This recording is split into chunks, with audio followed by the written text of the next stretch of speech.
ses disciples, il leur dit, passons de l'autre côté de la rive. Juste s'arrêter là. Jésus monte dans une barque et il dit à ses disciples qui sont toujours avec lui, on change de bord. On passe sur l'autre bord de la rive. Embarquez avec moi parce que nous autres, on s'en va de l'autre côté. Autrement dit, en bon québécois, on déménage. C'est ça qu'on dit. Nous autres, notre expression, les Québécois, hey, on déménage. On passe à d'autres choses. On part d'ici et on s'en va vers d'autres choses. On ne sait pas vers quoi. On ne sait pas ce qui va arriver. On ne sait pas ce qui nous attend de l'autre bord. Mais on traverse. On y va. Parce que le maître dit qu'on y va, fait que nous, on suit le maître. On est-tu d'accord? Alors, il embarque dans le bateau. Puis quand il embarque dans le bateau, qu'est-ce qui arrive? Et il partit. On va dire, il partit, on va prier, on va demander au Seigneur, qu'est-ce qui s'est passé une fois qu'ils sont partis? Prions. Seigneur, encore une fois, on te prie, par ton Esprit Saint, de toucher nos cœurs, de nous donner, d'être capable de comprendre ce message pour nous-mêmes, personnellement, et d'être capable de, à travers ce message, de mieux te connaître pour mieux te servir. C'est par tes mérites et ton Saint-Nom Jésus que j'ai prié. Amen. Alors, ils sont dans la barque, ils partirent. Et pendant qu'ils naviguaient, nous dit le verset 23, Jésus quoi? Jésus s'endormit. Tu sais, on lit sur le bord de Jésus, s'est endormi. Une bourrasque fendit le lac, la barque se remplissait d'eau et ils étaient en danger. Juste dans le verset 23, là, il y a pas mal de stock là. Ils embarquent avec Jésus parce qu'on change de cap, on traverse l'autre bord. Puis une fois qu'ils sont à l'autre bord, lui, on le voit, il est couché. Puis là, il s'est endormi. Bien là, il faut se poser la question, pourquoi c'est pas que Jésus dormait? Hein? Parce qu'il était fatigué, là, nous dire. Oui, parce qu'il était un être humain, puis du monde, ça tire de l'énergie. Hein? Il était tout le temps en train d'enseigner une poule, tout le monde se pressait autour de lui. C'est demandant, ça. Travailler avec les gens, c'est demandant. Mais il y a peut-être une autre raison aussi. Quelqu'un embarqué dans la chaloupe, le bateau, pour traverser le bateau plus que le chaloupe, parce que c'est la mer de Génézareth. Bien, il y en avait combien qui connaissaient ça, la pêche, là-dedans? Hein? Il y en avait 4. André, Pierre, Jean, Jacques. Fait qu'à un moment donné, tu es fatigué, mon Jésus, repose-toi, nous autres, la mer, on connaît ça. Nous autres, les bateaux, il n'y a pas de problème, on va te payer à la traite. Repose-toi, relax, c'est nous autres qui t'emmènent l'autre bord. Ben, c'est quoi? Pendant qu'il traversait l'autre bord, il a surgi une tempête. Ils s'approchèrent et le réveillèrent en disant, Maître, nous périssons. Il se réveilla, menaça le vent, les flots qui s'apaisèrent et le calme se fit. Mais vous savez, on traverse l'autre bord. Une fois qu'on traverse, lui dort. Eux autres, ils pensent qu'il n'y a pas de problème, on va t'emmener l'autre bord. Mais là, il surgit une grosse tempête. Le vent, quand ça pogne 20%. Puis les vagues montent. Puis là, mes 4 experts ne sont plus aussi experts qu'ils l'étaient. Là, ils commencent à se regarder les autres et disent, on va crever, on va mourir. Ça n'a pas d'allure. Il y en a un qui dit, ben réveillez. Notre dernière chance, il va peut-être nous impressionner encore une fois. Il va peut-être faire de quoi ça va arrêter. Je ne sais pas comment, mais ça va arrêter. Mais justement, Jésus, qu'est-ce qu'il fait? Il se réveille. Il se réveille, il menace le vent et les flots qui s'apaisent et le calme revient. Il dit au vent, ça suffit! Puis il dit à l'eau, reste tranquille. Puis la mer, il est toute calme. Eux autres, ils disent, la minute là. C'est pas juste un bon preacher, ça. C'est pas juste un gars qui connaît sa Bible. Hein? C'est pas juste quelqu'un qui, quand il parle aux pharisiens et aux sadduciens, il est capable de lui parler dans le blanc des yeux. C'est pas quelqu'un qui est un grand guérisseur. C'est pas quelqu'un qui ressuscite même du monde. C'est quelqu'un dit au vent d'arrêter, puis le vent arrête. C'est quelqu'un qui dit à la mer de rester tranquille, puis elle reste tranquille. Il parle à la nature. Le calme revint. Qu'est-ce qui est arrivé? Suite à ça, puis il leur dit, où est votre foi? En plus d'arrêter tout le vent et la mer, il les réprimande en leur disant, où est votre foi? Qu'est-ce qu'il est en train de leur dire? Avez-vous confiance en Dieu ou vous n'avez pas confiance en Dieu? Avez-vous confiance en moi ou pas? Oui, mais tu dormais. Non. Mon père ne sommeille ni ne dort celui qui conduit Israël. Vous savez ça, ça, on s'en allait. Vous n'auriez pas dû avoir peur. Où est votre foi? Où est votre confiance? Alors, saisis de crainte et d'admiration, et se dire les uns aux autres, quoi? Quel est donc celui-ci? Car il commande même au vent et à l'eau, et ils lui obéissent. Je ne sais pas si vous avez déjà eu une expérience comme ça.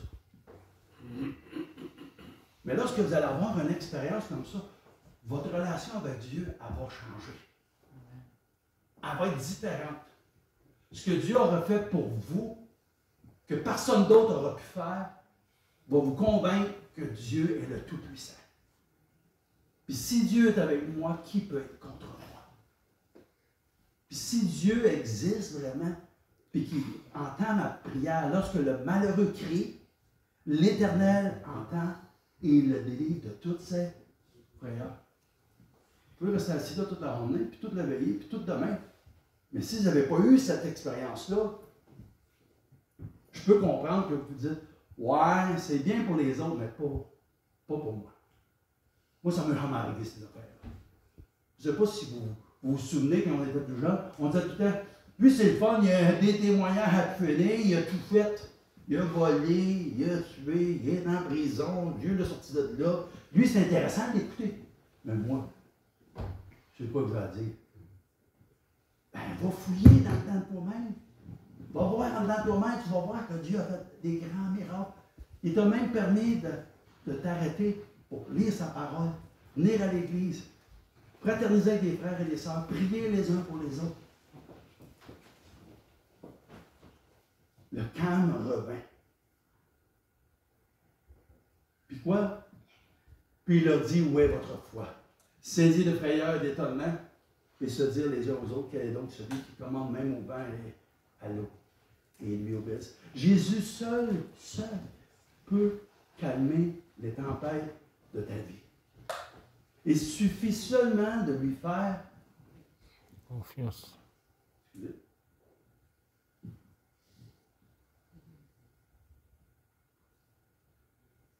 OK. Jésus seul peut calmer les tempêtes de ta vie. Il suffit de lui faire confiance. Et je sais qu'on a tous une relation différente les uns et les autres avec Dieu. Notre relation est dépendante de la façon qu'on entretient cette relation-là. On se comprend? Si vous pensez que de lire un psaume par jour, c'est une BA, une bonne action, ben c'est vrai, c'est une bonne action. Mais si vous en lisez 2 psaumes, ça se peut que vous connaissiez plus le Seigneur que vous le connaissiez avant. Ça dépend du temps et de l'intérêt qu'on y met dans une relation. C'est la même chose avec des relations homme-femme. Si à quelque part on passe du temps avec notre épouse ou notre époux, plus on passe de temps, plus qu'on les connaît, plus qu'on sait ce qu'ils aiment et ce qu'ils n'aiment pas. Puis finalement, on a plus de chances que s'il arrive quoi que ce soit, ben, qu'on sache un peu comment un va répondre par rapport à l'autre. On est-tu d'accord? Mais si à toi le matin, tu dis salut ma chérie, bonne journée. Puis le soir, tu dis j'espère que ta journée est bonne, le souper est-tu prêt? Ouais.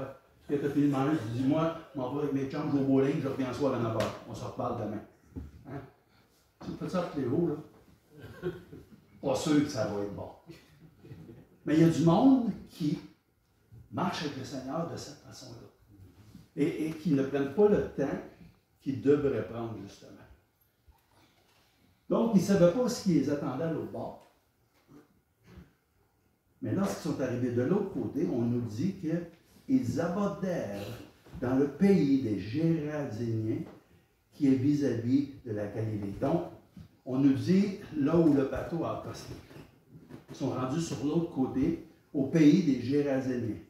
Et lorsque Jésus fut descendu, qu'est-ce qui arrive?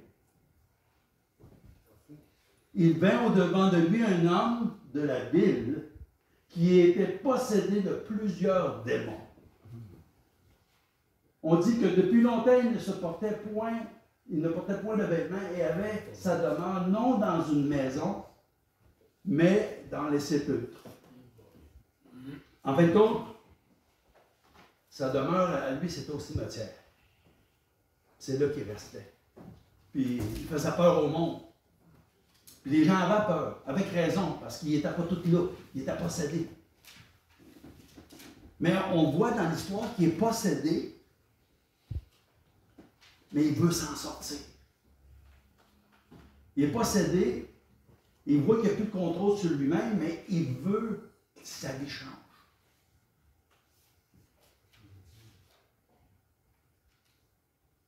On dit que, voyant Jésus,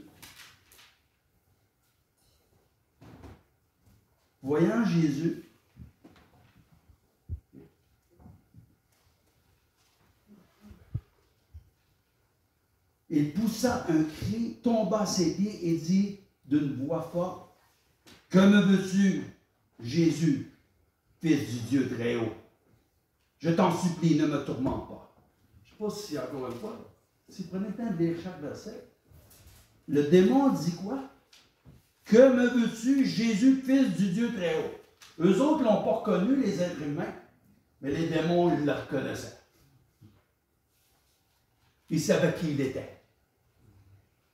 Ils savaient qu'il était le Fils du Dieu très haut. Puis ils savaient, ne me tourmente pas. Ça veut dire, laisse-nous vaquer à nos occupations comme on faisait avant que tu arrives. Laisse-nous faire ce qu'on aime faire, ce qu'on est programmé de faire. Du tort, du mal. On va où ce que le monde nous veut. Là où ce que les gens veulent courtiser avec nous, les démons.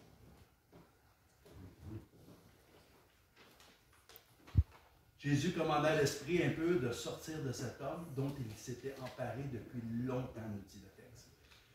On le gardait lié de chaînes et de fer aux pieds, mais il rompait les liens. Et ils étaient entraînés par le démon dans le désert. Alors, au verset 30. Au verset 30, on dit, Jésus lui demandait, parce que Jésus n'est pas trop nerveux. Vous savez que ses disciples sont repartis, là, ils ont parti à l'escampette à gauche une fois, ils ont eu peur, là, ils ont bien vu que Jésus courait après avec eux autres, ils ont tourné voir la place. Qu'est-ce qui se passait? Puis quand il arrive là, il voit Jésus en train de demander, les démons qui disent, Jésus qui dit aux démons, quel est ton nom? Et les démons de lui répondre, Légion, répondit-il, car plusieurs démons étaient entrés en lui. Plusieurs démons étaient rentrés en lui. Et il priait instamment Jésus de ne pas leur ordonner d'aller dans la ville. Donc, envoie-nous pas où ce qu'il n'y a plus rien. On aime être actif, on veut être actif. Envoie-nous pas là où ce que on ne pourra plus rien faire. Il y avait là, dans la montagne, nous dit la parole de Dieu, un grand troupeau de pourceaux qui pesait. Et les démons supplièrent Jésus de leur permettre d'entrer dans ces pourceaux. Et quoi? Il leur permit. Connaissez-vous l'histoire de Job? Connaissez-vous l'histoire de Job? Job 1 et Job 2